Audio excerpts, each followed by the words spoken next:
Nos últimos 15 anos, John Jonas e sua empresa OnlineJobs.ph ajudaram mais de 100 mil empresas a contratar com sucesso talentos filipinos. Nesta entrevista, falamos sobre como as dificuldades de John com agências para contratar talentos o motivaram a criar sua própria empresa. O que ele aprendeu sobre delegar tarefas para outros membros de sua equipe e por que os membros da equipe de John permanecem com ele há mais de uma década. Usei o OnlineJobs.ph para contratar com sucesso e, após ouvir esta entrevista, acredito que você também vai querer fazer o mesmo. Confira minha conversa com John Jonas. Quero começar com isso. Sabe, eu não sei se é um aforismo de negócios ou algo assim, mas Peter Thiel realmente popularizou essa ideia de que um grande negócio começa com um segredo. Algo que a maioria do mundo ou do mercado ainda não percebeu, mas que o fundador ou empreendedor já entendeu ou compreende melhor que a maioria. Então, quando você começou o OnlineJobs.ph, fale sobre o segredo que você tinha e que sentia que o resto do mercado ainda não conhecia. Quando comecei o OnlineJobs.ph, só procurava alguém para mim mesmo, tentando recrutar para mim. Eu não estava fazendo isso para ter um monte de pessoas usando. Mas eu não sabia que as Filipinas eram tão incríveis na época. Eu não sabia o quão incrível era. Eu não percebia. Eu não sabia por que eu tinha acabado de contratar. Eu tinha contratado algumas pessoas e eu sabia que era uma experiência incrível. E eu já tinha contratado pessoas na Índia antes e já tinha contratado pessoas nos Estados Unidos antes, então eu sabia que era diferente. Então, outra coisa é que a cultura das Filipinas permite que as pessoas, especialmente pequenos negócios, experimentem algo que elas esperavam que existisse, mas nunca pensaram que realmente existia. Você pode contratar uma pessoa em tempo integral e ela é super leal, trabalhadora, honesta e está no exterior. E então eles meio que funcionam como um funcionário normal dos Estados Unidos, mas não estão nos Estados Unidos. E você não paga como nos Estados Unidos. Salários, impostos, questões legais ou qualquer coisa desse tipo. E essa foi outra coisa que a maioria das pessoas não percebe. Você pode contratar alguém em tempo integral. Eles não são funcionários, mas contratados independentes no exterior e muito talentosos. E isso foi algo muito importante para mim quando comecei. Então, não tenho certeza se alguma dessas coisas foi realmente a motivação por trás do OnlineJobs.ph, mas eram coisas que estavam amadurecendo na minha cabeça. Então, talvez isso não tenha sido o catalisador ou o motivo inicial que te inspirou a agir, mas é um negócio que já existe há o quê? 16, 17 anos. Vamos ver, não faz tanto tempo assim. Eu comecei a construir isso em 2008, nós lançamos em 2009. Já existe há tempos, sendo uma exceção estatística entre outros negócios. Diria que o segredo dela contribui para isso. Que a maior parte do mercado, a maior parte do mercado nem estava realmente pronta para a conversa sobre trabalhos remotos. Não é como se estivéssemos terceirizando toda a fabricação e levando tudo para outro continente. Realmente não havia, essa adoção de telecomunicações e trabalho remoto. Havia esses, resquícios de viver em um mundo físico pré-digital que, grande parte do mundo do trabalho realmente só foi alcançar em 2020. Sim, quero dizer, nós definitivamente fomos pioneiros nisso. E também fomos pioneiros em ir para as Filipinas. Como muitos, quando comecei em 2005, a primeira pessoa que contratei ainda trabalha comigo. O mundo inteiro ainda estava indo para a Índia. E eu tinha tentado a Índia e foi um desastre. Mas as pessoas simplesmente pensavam, tem 1 bilhão de pessoas lá. Você tem que conseguir encontrar alguém bom. E você até podia, só que não é a mesma coisa. Não é nem de longe tão fácil assim. E foi isso, nós definitivamente fomos pioneiros nisso. Então me conta como foram essas experiências iniciais de contratação e de criar o OnlineJobs.ph. Como você resolveu esses problemas? Como você está facilitando e tornando isso mais acessível? Então, as primeiras pessoas que eu contratei por meio de uma agência. E isso fazia parte do problema, por isso havia tanta hesitação. Antes de tudo, eu queria um redator de conteúdo. Fui até eles e pedi um redator. Eles perguntaram se eu queria um webmaster ou programador. Eu disse, não, eu quero um redator de conteúdo. Bem, você quer um webmaster ou um programador? Tipo, cara, eu vou ficar com um webmaster, né? E o conceito deles de webmaster, que na verdade não é tão diferente hoje em dia nas agências, é: vamos pegar qualquer um da rua, vamos oferecer o treinamento mais básico e pronto. Aí está o seu webmaster. Porque o incentivo da agência isso é difícil para a maioria das pessoas ouvir. Então, o problema quando alguém não dá certo com outra pessoa, como numa relação de empregador e funcionário, a culpa é do empregador, não é culpa do funcionário. E, portanto, o incentivo para uma agência é testar o empregador. Eles pegam alguém da rua e testam. Esse empregador faz isso funcionar? Se conseguir fazer funcionar, na próxima vez nos esforçaremos por você. Mas caso contrário, desculpe, tipo, a gente não liga muito para quem vamos te indicar porque você é um empregador ruim. Foi tipo, eu só estava tentando coisas. Como eu encontro alguém? Isso funciona? Posso contratar alguém? Tipo, eles são realmente bons? Isso é porque eu tinha recebido uma dica muito boa? O cara me disse: tenha certeza de ir para as Filipinas quando você voltar a terceirizar algumas dessas coisas. Eu fiquei tipo, que estranho. E ele disse: na Índia, quando você fala algo e eles dizem sim, significa apenas que ouviram você. Não significa sim, eu entendi o que você disse. E quando ouvi isso, pensei: nossa, isso é bem diferente. Tipo, contratei essas pessoas para o meu negócio, não para o onlinejobs.ba. Eu não pretendia iniciar o negócio. Contratei eles para coisas de afiliado, redação de conteúdo e criação de sites que fazia na época. Comecei a falar sobre isso porque as pessoas sempre perguntavam. Finalmente, decidi recrutar alguém e voltei à agência, que perguntou novamente: webmaster ou programador? Respondi que queria um redator de conteúdo, mas eu tive essa ideia e pensei: tudo bem, eu vou pegar um programador. E foi mais ou menos daí que tudo evoluiu. Tipo, eu pensei: ok, existe esse problema de ser muito difícil encontrar pessoas boas, mas tem essa cultura que eu vi que é realmente, realmente boa. Então eu vou pegar um programador. Então eles me encontraram um programador. O cara era incrível, ele ainda trabalha para mim até hoje. Isso foi em 2000. Agora é 2008. E foi aí que construímos o Online Jobs. Eu ia perguntar mais sobre a plataforma, mas você já mencionou pessoas que trabalham para você há mais de uma década. Acho que, pelos meus cálculos, já está chegando a 13, 14 anos. Qual o segredo para manter membros da equipe por tanto tempo? Isso também é um dos clichês de uma era anterior dos negócios. Atualmente, trocamos muito de emprego. Como você consegue segurar a equipe? Então, tem duas coisas em relação a isso. Você está certo. As pessoas, especialmente nos Estados Unidos, não têm mais lealdade. As pessoas simplesmente mudam de emprego. Se recebem uma oferta de emprego melhor, vão embora. Na terceirização, sempre foi assim. Como evitar que as pessoas saiam ao receber uma proposta melhor? E nós não impedimos isso. A cultura das Filipinas é que impede. Existe algo relacionado à lealdade lá, quase ao extremo. Eles são muito leais. Já que você perguntou, né, o que deve fazer, então realmente precisa agir.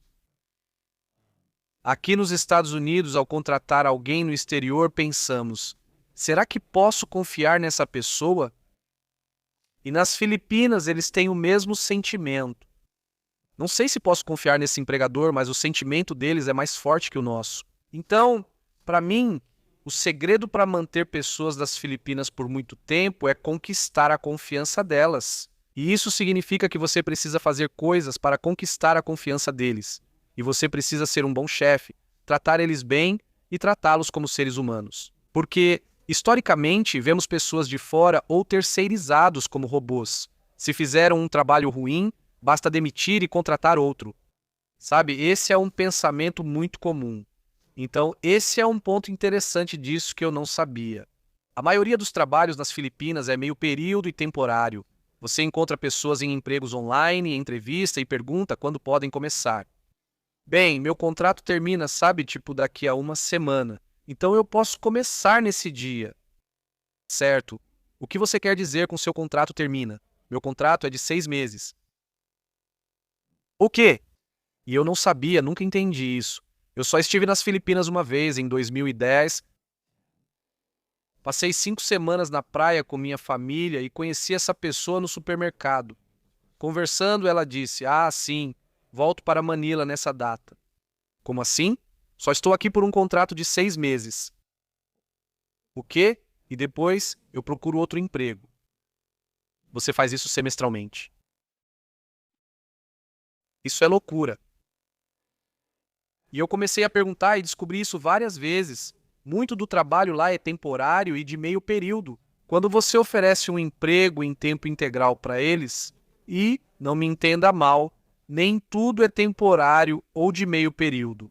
Há muitos empregos em tempo integral que são temporários, e há empregos em tempo integral que são de longo prazo. Mas quando você oferece para alguém nas Filipinas um emprego estável de longo prazo, em tempo integral, e essa pessoa pode sustentar a família, cara, eles realmente querem manter esse emprego.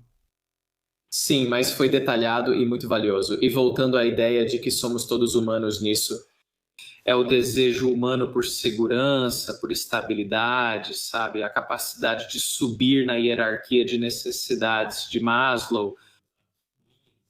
Esse é um daqueles fundamentos bem essenciais que, se você é um empregador, precisa levar muito, muito a sério quando as pessoas entram para o seu time. É, e é interessante porque nos Estados Unidos, tipo, a lealdade não existe. E as pessoas estão muito dispostas a aceitar outra oferta de emprego. Uma vez, falei a um funcionário: Você trabalha para mim e eu tenho muita visibilidade pública. Já tivemos centenas de milhares de empregadores usando o onlinejobs.ph. Eu envio uma newsletter 3 vezes por semana e 100 mil pessoas recebem, certo? E eu disse para eles: agora vocês vão começar a lidar com clientes. Vocês vão interagir com pessoas que sabem que vocês trabalham para mim e começarão a receber ofertas de emprego. E eles disseram: Não se preocupe, senhor. Eu recebo ofertas de emprego todos os dias. Eu simplesmente ignoro. Tipo, que legal, porque eu sei que você está recebendo ofertas de emprego que pagam mais porque as pessoas sabem que você trabalha para mim, certo? Falo como minha equipe é incrível e eles oferecem um emprego, certo? E nas Filipinas não é assim, é só diferente. É simplesmente diferente. Bem, quero retomar o tema do marketplace. Como você disse, atendeu centenas de milhares de empregadores ao longo da história do negócio. Então, me explique como é construir um marketplace, certo? Porque quase ninguém conseguiu criar um marketplace online de sucesso. Na verdade, isso vale para cerca de 99,9% das pessoas. E há também os clichês, como conselhos para startups, especialmente quando Uber e Airbnb estavam em alta. É um marketplace de dois lados. Oferta e demanda são essenciais para o sucesso. Em 2008, 2009 não existia um manual. Não tinha, sabe? Talvez você até sentisse que tinha alguns modelos para se inspirar, mas era bem menos, sabe? Literatura ou estudos de caso de Harvard ou qualquer coisa assim para talvez consultar na hora de criar um marketplace online. Então, como você conseguiu encontrar o seu caminho para tirar o negócio do papel? Então, para mim, o segredo sempre foi a criação de conteúdo. Encontrar pessoas nas Filipinas foi muito fácil. Acho que tinha 6 pessoas trabalhando para mim no lançamento. A gente construiu e já estava pronto. E eu pedi para eles criarem perfis lá dentro. E eu disse para eles: Ei, o que podemos fazer para divulgar isso nas Filipinas? Eles disseram: Posso postar no Friendster, a principal rede social nas Filipinas na época. E eu posso colocar em classificados e posso contar para meus amigos. Então, sim, tem 2 lados nisso. E esse é o lado fácil. E eu acho que quase todo marketplace tem um lado fácil. Por exemplo, no caso da Uber e da Lyft, fazer as pessoas pagar por uma corrida quando é mais barato que táxi, você oferecer um jeito melhor e mais fácil? Óbvio. Como você consegue motoristas? Essa é a parte difícil. Pelo menos quero dizer, eu não conheço o negócio deles, certo? Mas essa é a minha aposta. Tudo isso envolve criar conteúdo. Aqui está a sua oportunidade de negócio, dirigir, sabe? É isso que você vê a Uber anunciando, certo? Tipo, você pode, essa é a sua renda extra, certo? Eles anunciam para um lado. E foi isso que fizemos. Eu criei conteúdo, educação, treinamento e webinars. Quer dizer, isso foi em 2000, eu comecei a fazer webinars em 2007, antes de lançar o Online Jobs. Eu só estava ensinando isso. Eu já fiz centenas de webinars, já participei de centenas de podcasts e já criei centenas de vídeos. E eu não sei se todo marketplace tem um lado fácil e um lado difícil, mas a gente só foca no lado difícil. O que você pode me dizer sobre como conduzir um webinar que realmente gere resultado? É apenas uma ótima palestra, como a de um grande professor que sabe educar e entreter? O que mais tornava esses webinars eficazes? Ótima história.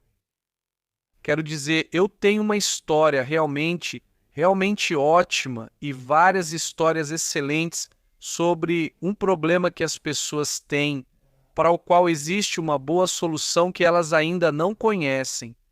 E é diferente do que as outras pessoas estão dizendo para elas. As pessoas dizem para você ir para a Índia, as pessoas dizem para você ir para o Upwork, contratar um freelancer, e eu estou te dizendo, não, isso está tudo errado. Há um jeito melhor. As pessoas estão frustradas com essas opções. E aí eu tenho uma história muito boa, como você disse, educativa e divertida por trás disso. Tipo, essa é a minha jornada. E eu já vi essa jornada milhares de vezes. Então, levando isso para uma visão mais macro, em que estágio você acha que estamos das pessoas utilizarem uma ferramenta específica como a Online Jobs PH, mas de forma mais geral, a terceirização de, sabe, se você quiser chamar de trabalho de colarinho branco ou algo assim, eu diria, estamos indo na direção oposta com o trabalho de colarinho azul. Globalização e livre comércio existem, mas certos fatores puxam de volta para a nacionalização, certo? Enquanto isso, o trabalho remoto cresce muito. Vi uma estatística que achei a mais impressionante. O LinkedIn divulgou um relatório em que, se não me engano, eles disseram que 14% das vagas de emprego postadas na plataforma são totalmente remotas. Mas esses 14% das vagas recebem algo em torno de 78% do interesse dos candidatos. É como o princípio de Pareto 80-20, mas há grande desequilíbrio entre o que as pessoas buscam e para onde o mercado caminha. Mas, do seu ponto de vista, tendo administrado um site de vagas como esse por tanto tempo, onde você acha que estamos na implementação real disso como um elemento para criar um grande negócio? Então, toda vez que eu converso com alguém que não faz ideia, tipo, que não fazia ideia de que você poderia contratar alguém nas Filipinas, isso me surpreende.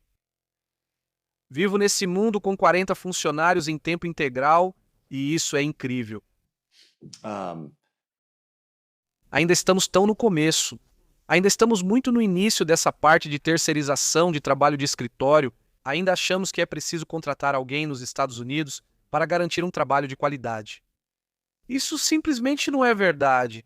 Então, quero dizer, já estou nisso há muito tempo e um, vejo pessoas mudando todos os dias, mas ainda estamos muito no começo. Eu me sinto da mesma forma.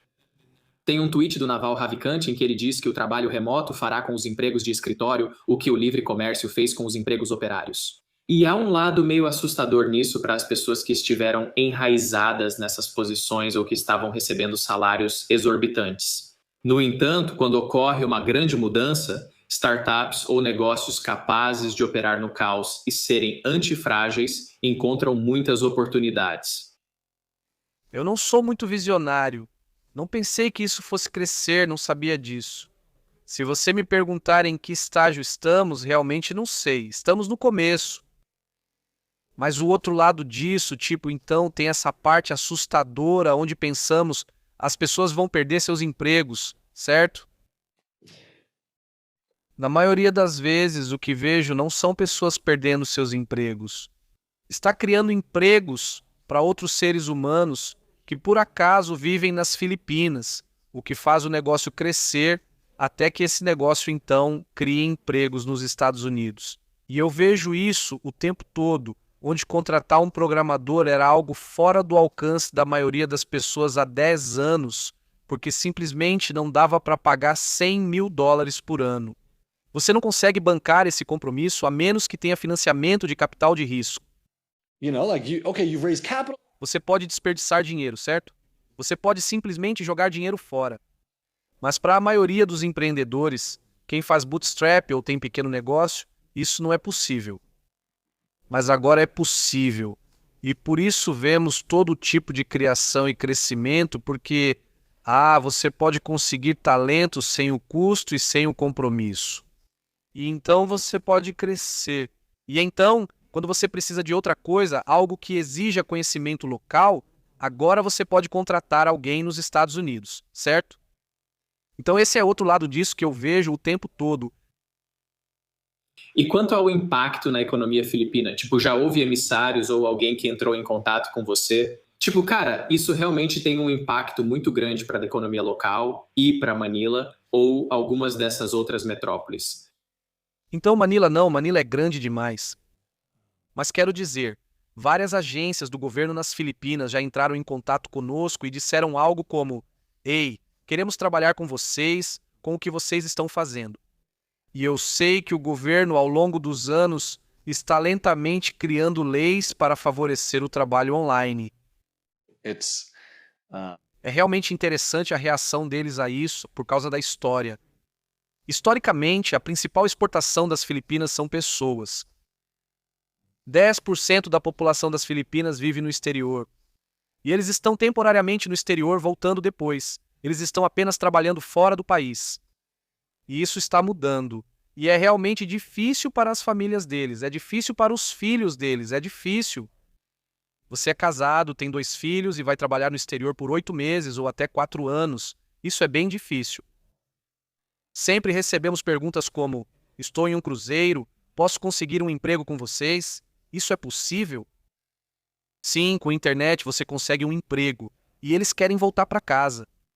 Então, quero dizer, a gente definitivamente está vendo isso mudar as economias locais. E aí, um dos membros da minha equipe recentemente escreveu, então uma das pessoas que trabalha para mim ela escreve minha newsletter. E ela escreveu sobre como áreas em desenvolvimento, como áreas rurais agrícolas, estão mudando por causa da oportunidade de trabalho remoto, onde você pode ser inteligente, mas simplesmente não tem oportunidade onde está. E agora você tem a mesma oportunidade que alguém em Makati, onde só precisa de uma conexão com a internet e um computador. Aquela pessoa já teve a oportunidade antes e agora você tem a mesma chance com o trabalho remoto online. Isso é poderoso. Acho que existe certo grau. Eu concordo com a ideia de criar empregos ao expandir seu negócio com mais pessoas. Também existe um certo grau em que, se você é jovem e vê uma carreira de 40 anos pela frente de alguma forma, é importante reconhecer o quanto de concorrência está entrando no mercado que, de outra forma, nem conseguiria chegar lá e competir. Alguém como eu, com meu histórico em esportes, isso me motiva. Mas, ao mesmo tempo, você tem que reconhecer que esse é o ambiente no qual você está entrando aqui nos anos 2020. Especialmente se você está entrando na área de programação ou or você quer criar sites ou quer ser editor de vídeo ou algo assim, cara. Sim, é trabalho de design. Sabe, tipo, tem espaço no topo nessas áreas. Caso contrário, você é um programador mediano, medíocre. Existem empregos, mas muitos deles. É fácil contratar alguém nas Filipinas por $1.000 ao mês. Por fim, gostaria apenas de um conselho geral sobre negócios. Não precisa ser específico para filipinos, mas delegar e abrir mão do controle é importante. Antes, havia um programador ajudando a criar o site. Agora, alguém escreve sua newsletter, tirando essas tarefas de você. E existe um lado da questão que é: olha, essas são as coisas que eu preciso fazer para manter o negócio funcionando, mas que eu odeio. Fico feliz em passar para alguém que seja tão bom quanto eu, ou melhor, e que esteja disposto a fazer isso por mim. Assim, eu não preciso me desgastar com isso. E por outro lado, existem aquelas coisas que, seja por autoconhecimento ou erroneamente por ego, você acha que só você pode fazer, que só você consegue lidar. Então, como você lidou com isso? Você também menciona no site que escalou a empresa, que agora atende centenas de milhares de clientes, trabalhando cerca de 17 horas por semana e ficando pelo menos mediano no golfe. Então, uma das coisas que realmente me motiva é ter liberdade sobre o meu tempo. Tipo, liberdade financeira, tudo bem? Quero dizer, isso também me motiva. A maioria das pessoas também é. E tem muita gente que é financeiramente independente, mas pouquíssimas delas têm tempo. Isso sempre me motivou. Não sei exatamente o motivo, mas então, no meu processo de tomada de decisão, uma das coisas que eu sempre observo em qualquer etapa do negócio é: quem vai ter que fazer esse trabalho? Sou eu ou é outra pessoa? Outra pessoa poderia fazer isso? Porque se tiver que ser eu, aí está uma oportunidade de negócio. Ah, entendi, isso pode ser um negócio realmente grande. Isso pode ser uma parte realmente importante do nosso negócio. Muitas vezes as pessoas acham que tudo precisa acontecer ao mesmo tempo, como se fosse necessário delegar tudo ou nada. E para mim, foi realmente um processo passo a passo. E deixa eu te contar como foi da primeira vez mesmo. Então, eu contratei esse cara, quero dizer, da agência, a primeira pessoa que contratei ele para fazer esse processo de marketing para mim. E isso foi em 2005, então estávamos escrevendo artigos e postando em diretórios de artigos, então eu o contratei. Ele escreveu o primeiro artigo e ficou horrível. Essa foi minha primeira tentativa de delegar. Eu escrevia os artigos, odiava, mas sabia que era eficaz. Então contratei alguém, ficou horrível. E eu pensei, isso não vai dar certo. Mas deixa eu tentar de novo. E aí eu acabo ensinando tudo isso para ele ao longo de algumas semanas. Tipo, não, é assim que a gente escreve os artigos. É assim que a gente cria as fontes. Aqui está a estrutura. É assim que fazemos os cabeçalhos. É assim que fazemos a caixa de informações do autor. Eu acabo ensinando tudo isso para ele. Demorei mais ensinando do que se tivesse feito eu mesmo. Mas nisso, ele aprende. Ele aprende SEO e aprende como nossos sites funcionam. E aprende como a gente faz a divulgação. E ele aprende todas essas coisas enquanto eu estou ensinando ele a fazer esse artigo. Então eu estou ensinando essas outras coisas ao mesmo tempo, certo? Naquele momento, na verdade, provavelmente fica por elas em relação ao tempo, né? Porque está levando mais tempo para eu ensinar ele a fazer isso do que simplesmente escrever o artigo. Mas aí ele começa a escrever as coisas e a fazer as coisas. Então, essa delegação, eu só estou dizendo que não vai acontecer perfeitamente da primeira vez e provavelmente vai ser um pouco doloroso. Mas isso foi em 2005. Ele ainda trabalha para mim hoje. Quando eu preciso que algo seja feito, quero dizer, eu ensinei centenas de coisas para ele. E desde então ele ensinou outras pessoas a fazer essas coisas, certo? Então essa única delegação valeu a pena 1000 vezes. E com o tempo fui ficando cada vez mais confiante, tipo, eu posso conseguir alguém para fazer isso. Tenho quase certeza de que posso conseguir alguém para fazer isso. Então escrever minha newsletter era uma dessas coisas que, cara, isso é tão pessoal. Você terá que escrever no meu estilo e continuar sendo algo pessoal para mim. Mas eu acho que eu conseguiria fazer isso. Então eu levei uns 6 meses indo e voltando, ela escrevendo e eu editando. E eu reduzi meu tempo de 2 horas e meia por semana para meia hora por semana dedicadas à newsletter. E cara, isso me devolve 2 horas da minha vida. E levou um tempo para eu conseguir essas 2 horas, mas agora somos muito bons nisso. É muito bom. Sim, e voltando àquele conceito dos membros da equipe que estão com você há tanto tempo, sabe? E ao meu interesse por esportes.